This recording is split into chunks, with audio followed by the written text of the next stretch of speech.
Começando mais um Urge que responde as perguntas que vocês me enviaram aqui na área de membros do canal. Se você não é membro ainda, considere se tornar membro. Temos muitos conteúdos exclusivos e também no nosso Instagram, na quarta-feira, dia 24 de janeiro. Então vamos logo a elas, porque foram várias. E as primeiras duas sobre o mesmo tema. Então vamos logo aqui, ó, do Everton. Você acha possível Lula tentar fazer o script de 2002 a 2008, criando manobras fiscais, cargos, ministérios e no futuro próximo o país entrar novamente numa derrocada, caso ele consiga uma reeleição? Será que teremos um Congresso mais rígido ou será corrompido fácil? São várias perguntas, vamos aqui por partes.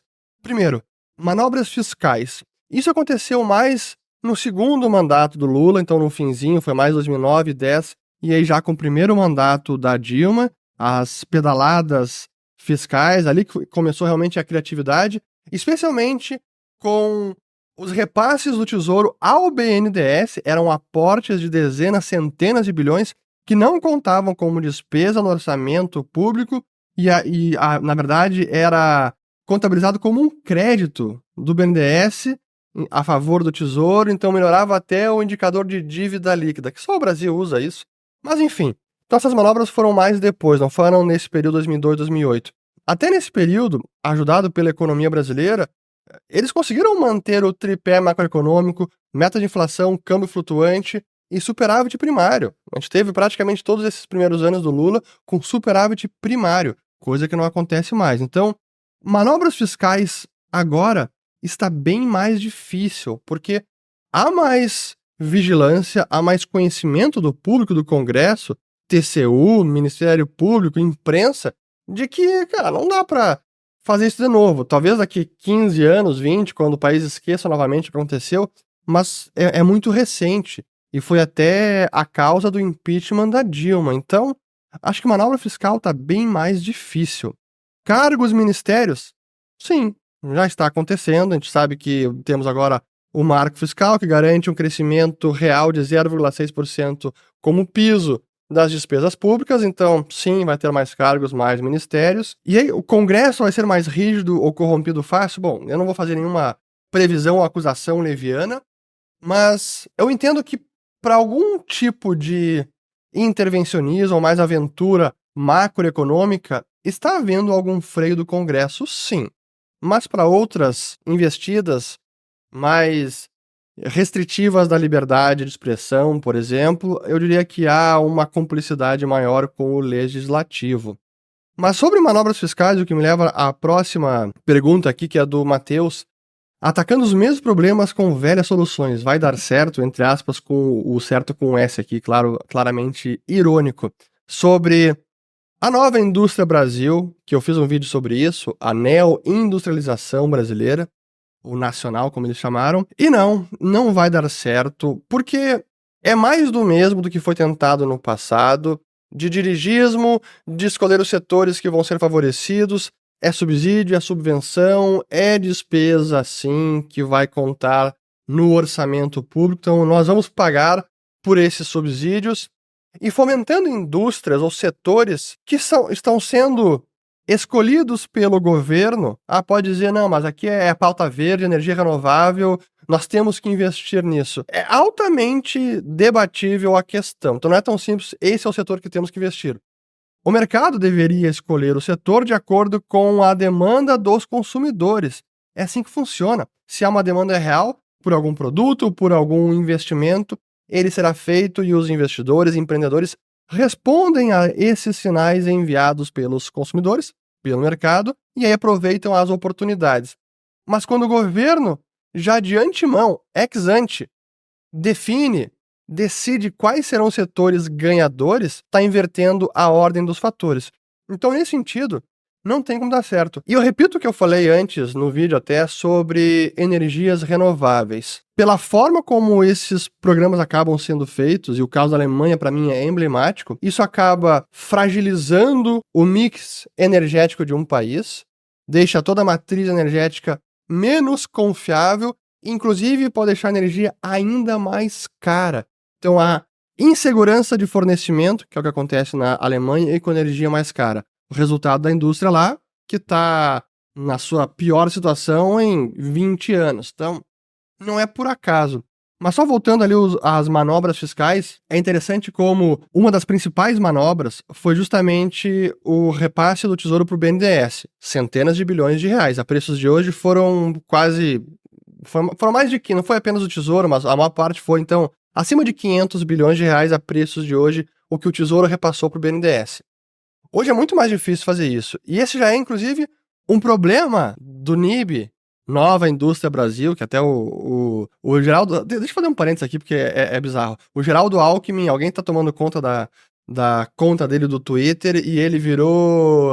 Só faz meme, inclusive fez um meme agora do NIB, fazendo alusão ao Men in Black, o MIB, e agora é NIB. Assim, é bizarro. Mas enfim, a Nova Indústria Brasil ficou muito... Sim, no ar, quem é que vai bancar isso? Quais serão as fontes dos recursos? O BNDES vai emprestar quase 300 bilhões? Mas quem é que vai bancar o BNDES? Aí havia o temor, bom, vai ser novamente o Tesouro? É uma despesa pública, conta no orçamento. Não tem dinheiro, meta fiscal tá aí, praticamente inatingível de 2024.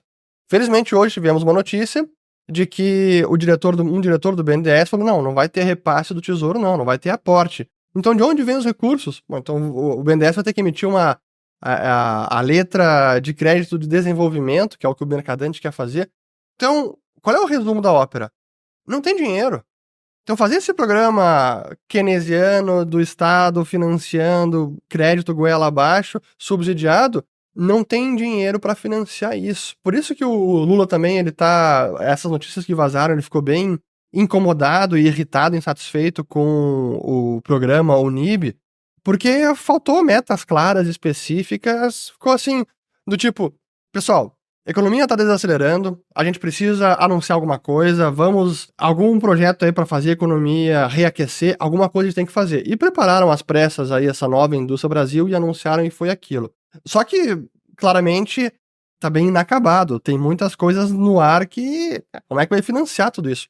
Não se sabe. E isso eu digo que é positivo porque impede essas aventuras maiores, e as manobras fiscais hoje, inclusive para financiar o NIB, é mais difícil. E é por esse motivo que as estatais agora estão sendo muito usadas.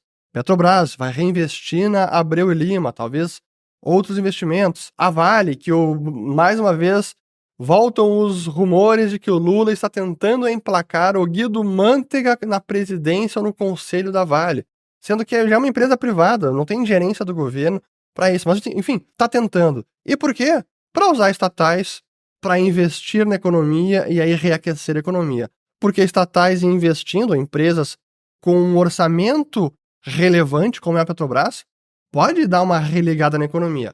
Mas é apenas plantar as sementes para a ruína futura, como foi já no passado. Então, por mais que se der certo no curtíssimo prazo, não é isso que vai levar o Brasil para um novo ciclo de crescimento sustentável. Infelizmente, é o Brasil de sempre medíocre. Aqui do Denis.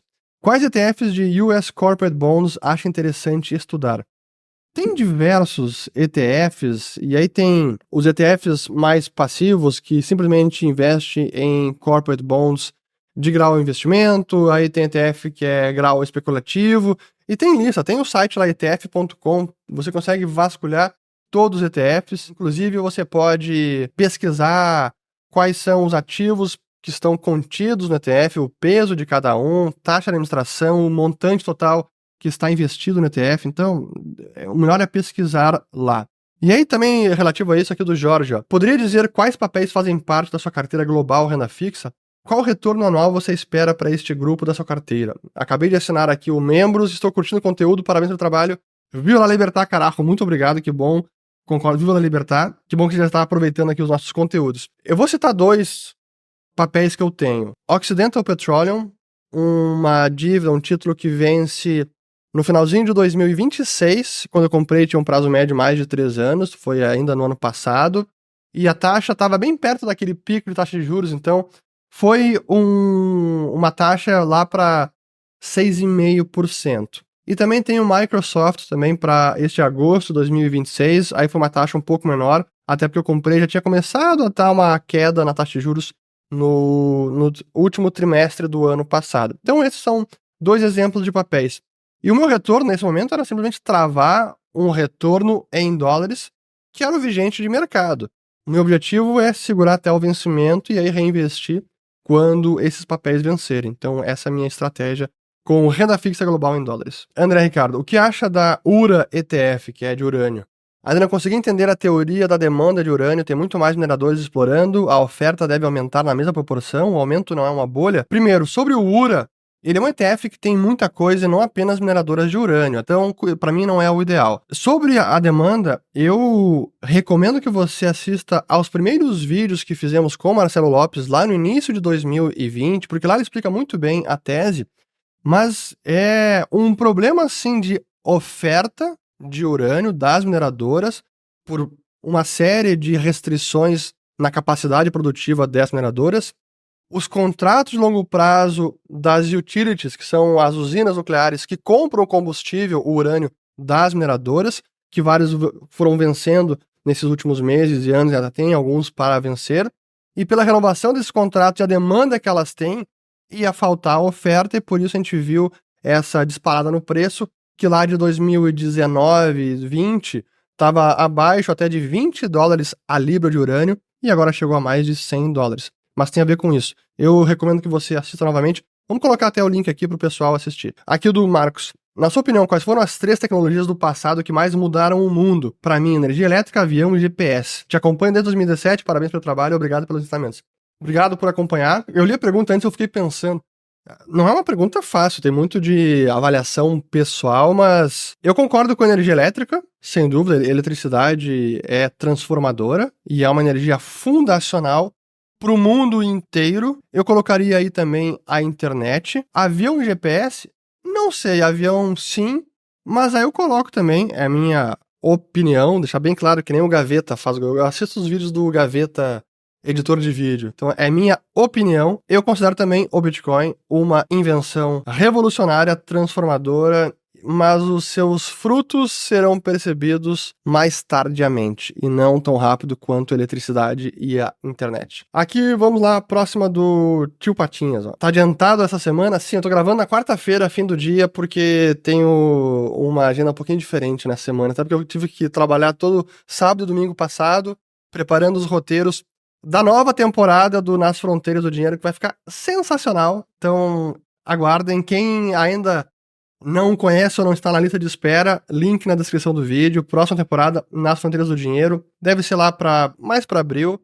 Vai ficar muito bacana. Qual a chance da curva de juros nunca mais desinverter? Do mesmo jeito que o juros real negativo virou padrão desde 2008, não poderia acontecer o mesmo com a curva de juros, com o Fed ao mesmo tempo injetando rios de dinheiro para impedir o colapso do sistema financeiro e subindo juros curtos para tentar conter a inflação? Eu acho difícil. Em algum momento a curva vai desinverter. Da mesma forma que os juros não ficariam em zero para sempre, a curva não ficará invertida para sempre. Em algum momento haverá uma normalização, o Fed volta a reduzir juros, os juros longos podem subir mais, então a curva tende sim a desinverter, que é a forma normal da curva de juros. E se o Fed injetar rios de dinheiro, é porque ele já começou a reduzir a taxa de juros de curto prazo. Então, as coisas andariam em conjunto. Ele manter os juros em 5,5%, injetando novamente, por hipótese, trilhões em questão de poucos meses, acho altamente improvável. Então, eu diria que não. Improvável demais a curva nunca mais desinverter. Talvez demore mais alguns meses, mas ela será desinvertida.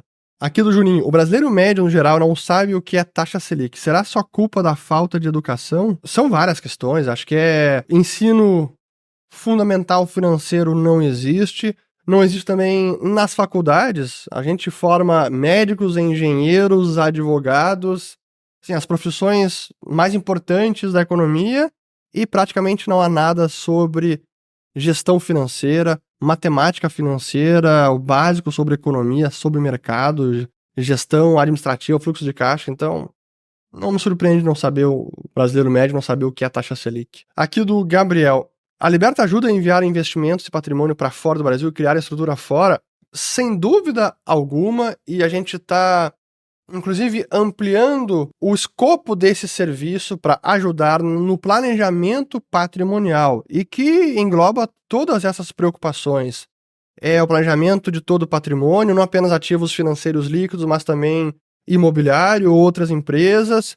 É pensar em estruturas societárias, sucessórias, pensando na sucessão de patrimônio, também em proteção patrimonial, investimento exterior, ajudando na formatação do que seria a melhor estrutura. É uma offshore, não é uma holding patrimonial, e isso varia para cada caso, é sempre muito específico e há soluções para todo mundo. Então, Liberta Investimentos, link na descrição do vídeo. Aqui do Arthur Duarte Lima. China cortando 50 pontos base, evitando crash ou mais atrapalhada. A China vem tentando com uma série de estímulos, mas ainda nada, eu diria que eles ainda não liberaram uma bazuca de estímulos. Eles vêm cortando juros, eles vêm injetando alguma liquidez, mas tem sido insuficiente para conter a queda do mercado. Sim, eu tô com o TradingView aqui aberto agora, eu tenho até uma aba aqui só para a China, e é impressionante. O ETF de China nos últimos 12 meses, o de Hong Kong, a construção civil, praticamente todas as construtoras nas mínimas históricas, cara, é surreal. Então, sim, tá evitando algo pior, não diria que é atrapalhada, é seguindo o script que todo país acaba fazendo, seja ele auto-intitulado comunista ou capitalista. Todos acabam intervindo na economia, especialmente nos mercados financeiros. Kevin aqui, ó. Existe a possibilidade de alguma manipulação no cenário econômico americano para as eleições de 2024? E aqui tem mais uma sobre o Trump também aqui, ó. Donald Trump se saiu bem nas primárias republicanas, ele tem grandes chances em novembro. Então vamos lá. Primeiro sobre manipulação do cenário econômico. Não tem muito o que se possa fazer agora. Assim, a economia ainda está resiliente. Alguma recessão profunda pode chegar até novembro a ponto de bagunçar muito a economia? Possível é. Difícil fazer esse tipo de previsão, vocês sabem que eu não faço isso. O Fed poderia ajudar de alguma maneira pensando no cenário econômico? Talvez, já tem perspectiva de corte de juros, mas não acho que isso pode mudar significativamente o resultado da eleição americana. Não apenas a economia. É muito importante, mas não é apenas a economia. E aí, falando do cenário do Trump, de fato, o Trump, ele se saiu favorito já em mais de 2 primárias, a última foi de New Hampshire, e não apenas favorito, mas assim, foi de lavada. E isso que tá surpreendendo muita gente. Quem acompanha a política americana dos republicanos já estava esperando um cenário positivo para o Trump, mas está sendo mais ainda. E o que para mim é bizarro, que eu até fiz um tweet sobre isso, a cobertura da imprensa em geral é sempre... Ela virou já caricata, porque acaba sendo, assim, digna de riso, de chacota. E eu não gosto de fazer isso, mas no Twitter acabo fazendo. O pessoal diz que eu sou muito mais ácido no Twitter do que eu sou aqui. É verdade, mas enfim.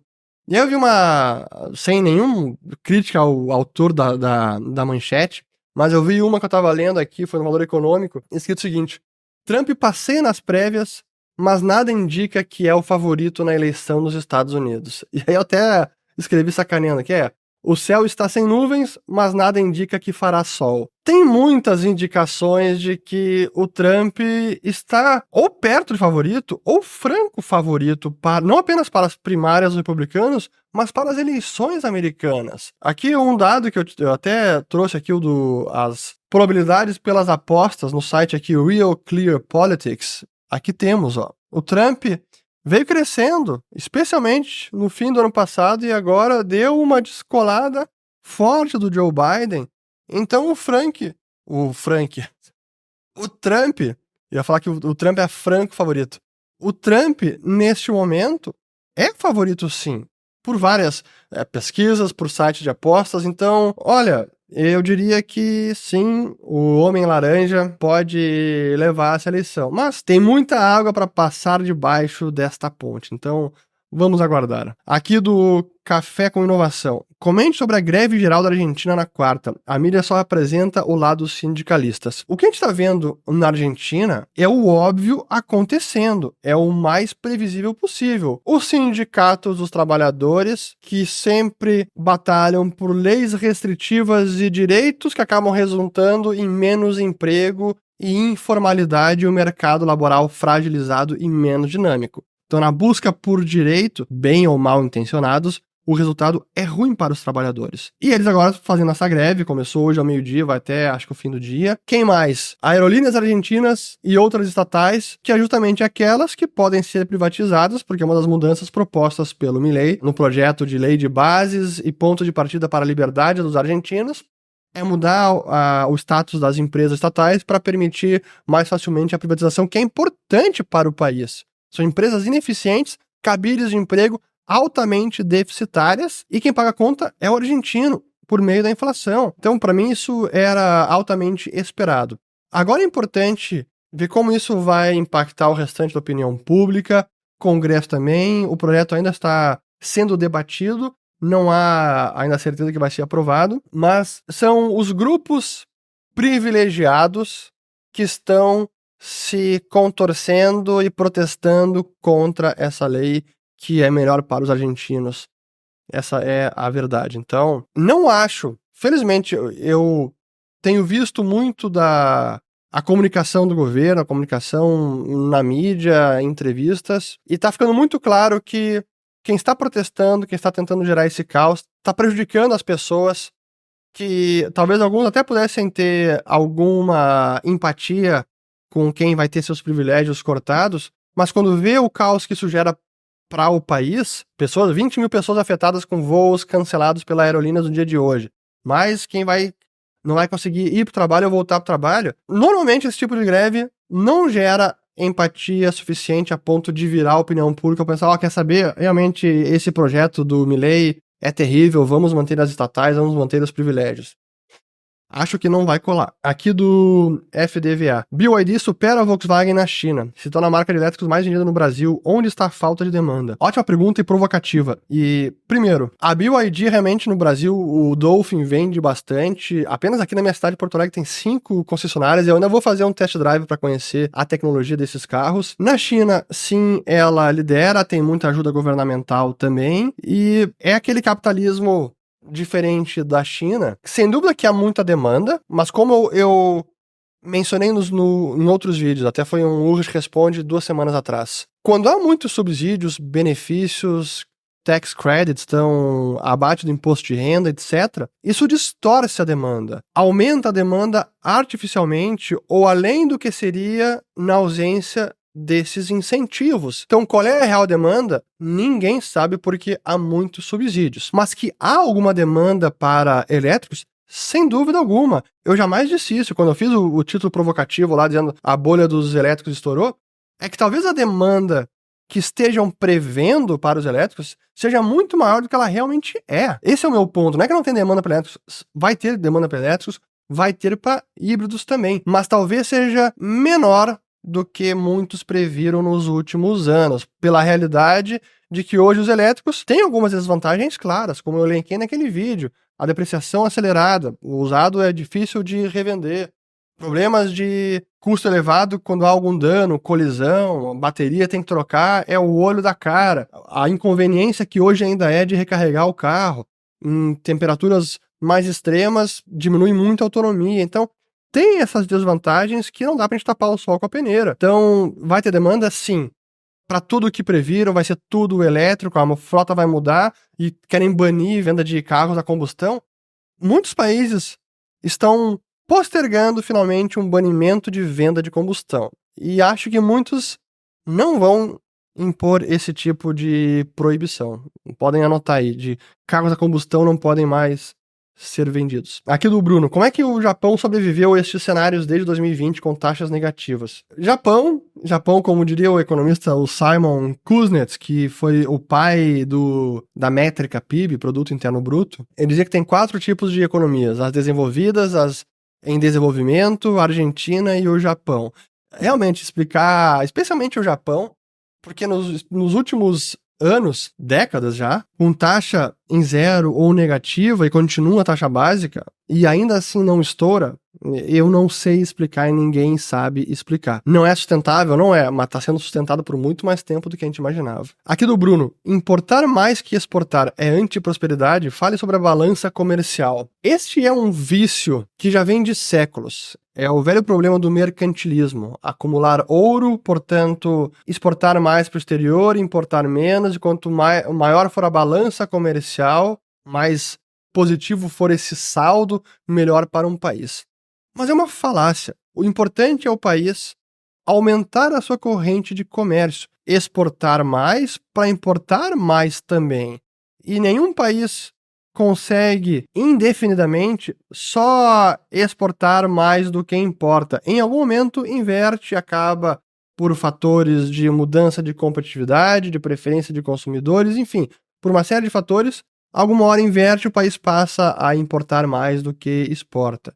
Então, a gente está reduzindo aqui apenas a balança comercial de bens, mas temos outras importantes quando a gente olha a conta corrente. Temos alguns vídeos sobre isso aqui na área de membro, então sugiro que vocês entrem lá também, porque a gente entra com muito mais profundidade na explicação das contas externas. Mas o ideal não é simplesmente aumentar a balança comercial, o superávit. É relativamente fácil fazer isso. Restringe importação, vai exportar mais, consegue aumentar o superávit. Mas isso é positivo? É saudável? É sustentável? Não. Se a gente seguir com uma balança comercial levemente superavitária, mas exportando mais e importando mais também, significa que a economia está crescendo. Esse é o objetivo principal. O Brasil agora fez recorde de nominal e real também de superávit comercial. Exportou muito mais do que importou. Mas se a gente for ver, está caindo mais em importação. Isso não é um dado positivo. Se a exportação estivesse subindo mais rapidamente do que a importação está subindo, aí seria mais positivo, mas não é o caso. Então, a prosperidade vem pelo comércio e não atravancando uma parte do comércio. Eu deixo de comprar do exterior, mas eu sigo vendendo. Não é bom.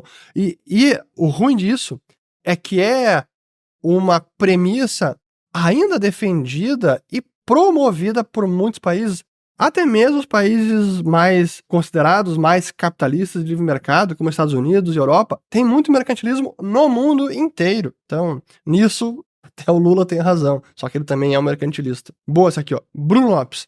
Próximo setor bullish para a próxima década, será a inteligência artificial? Alguma ação de olho? Não, eu não estou de olho em nenhuma ação de inteligência artificial. Acho que é difícil encontrar alguma empresa nesse setor com alguma margem de segurança. Isso é, barata. Todas já estão bem avaliadas na bolsa, algumas talvez esticadas, então fica difícil ter algum edge, alguma vantagem para comprar esses papéis. Mas falando de inteligência artificial, e aí a próxima pergunta aqui, que é perguntando se pode trazer altos ganhos de produtividade nos próximos anos, sem dúvida alguma, qualquer tecnologia, especialmente as mais revolucionárias, trazem saltos de produtividade e é difícil de mensurar. A gente está vendo todo dia ganho de produtividade aqui no nosso microcosmo aqui, YouTube, para fazer as capas dos vídeos usando inteligência artificial. Para editar os vídeos, a gente usa também algumas ferramentas de inteligência artificial para abreviar o processo todo de edição, embora o nosso aqui seja bastante simplificado, ainda assim tem algumas etapas, e isso está aumentando a produtividade. Quanto menos tempo um trabalhador gasta fazendo uma tarefa, mais produtivo ele se torna, mais tempo ele tem para fazer outras tarefas, aumenta a sua renda e pode gastar em outros setores com outros bens. Isso se chama ser mais produtivo e aumentar a sua renda. Mas claro, não é um ganha-ganha para todo mundo em D0. Vai ter perdedores, sem dúvida alguma. Qualquer tecnologia que traz avanço torna algumas atividades ou desnecessárias ou obsoletas, ou profissões inteiras. E eu lembro de um caso agora recente que parece que está fazendo mais notícia no Brasil agora. Lá fora teve uma greve dos roteiristas e até mesmo de dubladores lá em Hollywood. Até estava atrapalhando o setor de produção audiovisual, filmes, séries de TV, porque houve essa greve que durou alguns meses e finalmente chegaram a um acordo. E uma das demandas era que os roteiristas queriam restringir o uso de ferramentas de inteligência artificial. Pode conseguir por algum tempo, mas não tem como barrar isso por completo. É simplesmente impossível. E a gente teve aqui no Brasil, que eu até fiz uma página chamada Dublagem Brasileira, e que eles estão recomendando estão pedindo que assinem uma petição. Não quero assistir conteúdo dublado gerado através de inteligência artificial. Não quero assistir. Então aqui tá o coisa. E eu, assim, pra quem assistiu Discurso do Milei, que foi dublado em várias línguas, eu vi em português brasileiro, português de Portugal, vi também o inglês. O inglês é surreal de bem feito. O sotaque, a voz do Milei, com a boca se movimentando, é impressionante. Ali realmente é de assustar. O brasileiro, pra mim, não ficou tão bom assim, o português do Brasil. Ficou bom, mas não ficou tão bom assim. Mas o fato é que isso está avançando, e embora hoje não estejamos ainda no momento que uma IA vai substituir por completo toda a dublagem de um filme, hoje a ferramenta ainda não está neste patamar, pra mim é questão de tempo que isso vai chegar. Então essa é uma batalha perdida. E eu até fiz um tweet, não rebatendo, apenas comentando essa postagem, dizendo o seguinte: deve ser muito difícil ver sua profissão se tornar obsoleta da noite para o dia por causa de disrupções tecnológicas. Não é da noite para o dia. Mas esta é uma causa perdida. O quanto antes esses profissionais buscarem novas habilidades ou áreas que possam agregar, melhor. O progresso não vai parar. E realmente, eu tenho empatia porque é difícil quando você vê a sua atividade sendo ameaçada por tecnologia, mas você querer restringir, seja por lei, de alguma forma coercitiva, é você também atentar contra a liberdade do próximo, porque você vai proibir a sua liberdade de escolha de usar um serviço ou uma ferramenta que é mais barata e talvez até superior. Então por que eu vou ser obrigado a usar a dublagem por humano se eu tenho uma solução melhor? Talvez hoje não seja, mas eu não posso proibir a liberdade dos outros de fazer essa escolha. Isso vale para qualquer tecnologia, qualquer avanço tecnológico. Quem estava no campo antes com enxadas, com pás, hoje temos tratores. Então vamos parar com os tratores para voltar a uma era em que tínhamos muito menos produtividade e que com a produtividade do campo de 20 anos atrás, ou até, vamos lá, 200 anos, 20 décadas, nós não teríamos a capacidade que hoje nós temos de alimentar 8 bilhões de pessoas. Então isso é o progresso. E é importante entender que quando há disrupções tecnológicas, sim, pessoas serão afetadas e é preciso se aprimorar e se antecipar a elas e não tentar barrá-las ou ficar sentado. Tu vai ter que se reinventar, infelizmente, é a realidade, e isso pode acontecer por tecnologia, por mudança de preferência nos gostos dos consumidores, e a gente precisa estar disposto a ser útil para a sociedade, provendo serviços, oferecendo mercadorias que realmente são demandadas. E se a dublagem por humano não for mais demandada, não adianta lutar contra a tecnologia e tentar proibir isso por lei. Essa é a minha visão. Eu entendo que não é simples para aqueles mais afetados, mas é uma realidade que não vai mudar. Isso vale para qualquer atividade ou profissão ou setor que está sendo impactado pela tecnologia. E todos serão em algum momento. Aqui uma bem interessante, ó, do José Henrique. Ó. Você é usuário de cannabis, já que investe nisso? Essa tem que responder, hein? Hahaha. Você tá querendo me sacanear. Não sou usuário de cannabis, nunca fui, mas hoje cannabis é um remédio. E já tive familiares que tiveram a prescrição de canabidiol. Então, para tratamento de doenças. Está cada vez mais sendo usado. Isso é uma realidade. O grande uso do cannabis não é o grande potencial não é o seu uso recreacional, como se chama, assim, o seu uso medicinal.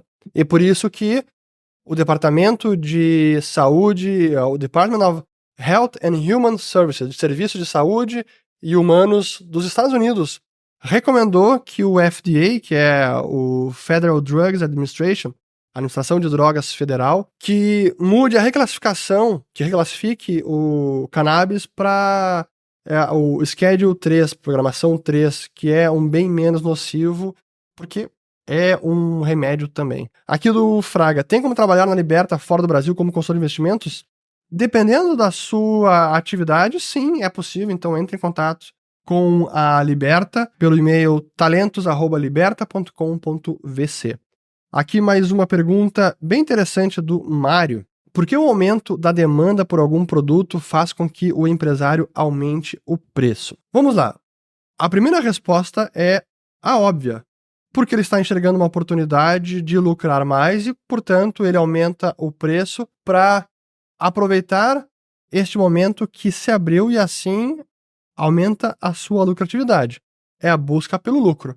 Mas essa busca pelo lucro também emite alguns sinais para o mercado que pautam o comportamento dos consumidores e produtores, e no processo de concorrência, no processo de cooperação social, e o mercado é um processo de cooperação social, faz com que todo mundo se ajuste. De que maneira? Então, aumentou o preço, conseguiu oferir mais lucros, esse é um sinal tanto para os consumidores, pô, tá mais caro, ou eu vou restringir a minha demanda, e isso vai afetar o produtor, o ofertante vai ter que diminuir o preço, se cai a demanda, quando ele aumenta o preço. Ou se o preço aumenta e o consumidor segue comprando, é um sinal de que aquele bem é muito demandado, e também é um sinal para outros empreendedores, opa, esse setor aqui está tendo altos lucros. Eu vou entrar nesse mercado porque aqui tem oportunidade, vou prover esse mesmo bem, tentando abocanhar alguma fatia de mercado, então aumenta a oferta daquele bem que tende a diminuir o preço do bem. Então vejam como nesse processo de coordenação, tanto consumidor quanto produtor acaba sendo beneficiado pelo aumento de preço do empresário em D0, que parece ser apenas um ato de egoísmo, quando é a busca pelo autointeresse, a busca pelo lucro, sim, mas que acaba resultando num bem maior para todos. É assim a velha fábula da mão invisível do Adam Smith. Não é pela benevolência do padeiro que ele faz o pão todos os dias, é pelo seu próprio interesse, mas isso beneficia a todos na sociedade. Então é importante entender como o mercado se autorregula dessa maneira, e que a solução para preços altos é preços altos, porque é isso que vai desencadear esse processo de competição, de busca de oportunidades, aproveitar uma oportunidade para lucrar, que aumenta a oferta do bem, que vai acabar diminuindo o preço e volta e chega numa situação mais positiva para todos. Mais quantidade daquele bem com um preço menor e possivelmente com qualidade maior, porque é um processo de concorrência. Isso que é bacana, porque o processo de concorrência e de livre concorrência, não quando há barreira de entradas, é uma busca de empreendedor contra empreendedor para prover o melhor serviço, produzir a melhor mercadoria com o menor preço. Então é cada empreendedor tentando levar o lucro do outro para zero. Essa é a batalha do livre mercado, e quem ganha é o consumidor, que é o real soberano numa economia de mercado. Espero que eu tenha explicado. Claro, eu expliquei aqui os efeitos econômicos do aumento de preço por empresário, mas também tem aí as explicações mais microeconômicas ou até com insights de gestão, que são estratégias. Aí você aumenta o preço para fazer alguma estratégia específica num produto novo, no lançamento de uma mercadoria, ou você reduz o preço numa promoção de marketing, enfim. Aí depende também das estratégias de cada empresa, mas eu estou levando para o nível mais abaixo do econômico, e sim falando de decisões empresariais. Por exemplo, o iPhone pode ser muito demandado, mas a Apple vai seguir tabelando o seu preço e não aumenta o preço. Embora ela tenha até reduzido o preço recentemente, porque a demanda está caindo. Isso lá fora, não aqui. Muito bem, aqui últimas duas perguntas e eu encerro. Aqui do Felipe, ó. Comprei uma lava-louças e comecei a perder dinheiro por não assistir mais seus vídeos. Brincadeira. Pô, eu sei que bom que é brincadeira, mas lava-louças é para você ficar mais produtivo e fazer uma tarefa, uma atividade mais saudável do que lavar louça, que é, digamos, um desperdício do seu tempo. Então, vá pra esteira, vá correr na rua e aí você segue ganhando dinheiro. E a última aqui é do meu amigo Diego, perguntando se eu já lavei a louça do churrasco. Hahaha. Aqui ele tá me sacaneando pelo seguinte, eu vou revelar aqui as nossas polêmicas internas. Isso é uma coisa que certamente alguém vai se identificar comigo. Eu não sei porquê, mas nos últimos 15 anos, quem faz churrasco começou uma prática ganhar mercado de fazer esse churrasco picado. Serve tudo picado, faz uma picanha, um vazio, que é a fraldinha fora do Rio Grande do Sul, ou faz salsichão, ou, sei lá, entrecô, qualquer que seja a carne, faz picadinho, todo mundo vai comendo picadinho, pouquinho em pouquinho. E isso hoje predomina, e todo mundo, quando faz um churrasco, faz dessa maneira. Pelo menos aqui em Porto Alegre, quase sempre assim. E eu acho terrível. Eu sempre digo, cara, não, eu quero sentar e comer com prato, garfo e faca, e quero pedaço inteiro de costela, de picanha, de entrecô, e não simplesmente esses picadinhos aqui, né? Então ele tá me sacaneando, porque assim, no meu churrasco, que eu não costumo fazer, eu sempre deixo pros outros fazerem, eu não tenho costume fazer churrasco. É assim, eu sou um péssimo gaúcho nesse sentido. Mas, sim, eu lavo a louça do churrasco. Então, agora eu fico por aqui, espero que tenham lavado as suas louças. Desejo um ótimo domingo com suas famílias, com seus amigos. Espero que tenham aproveitado, ou que aproveitem. E ficamos por aqui e voltamos no próximo vídeo. Valeu, obrigado.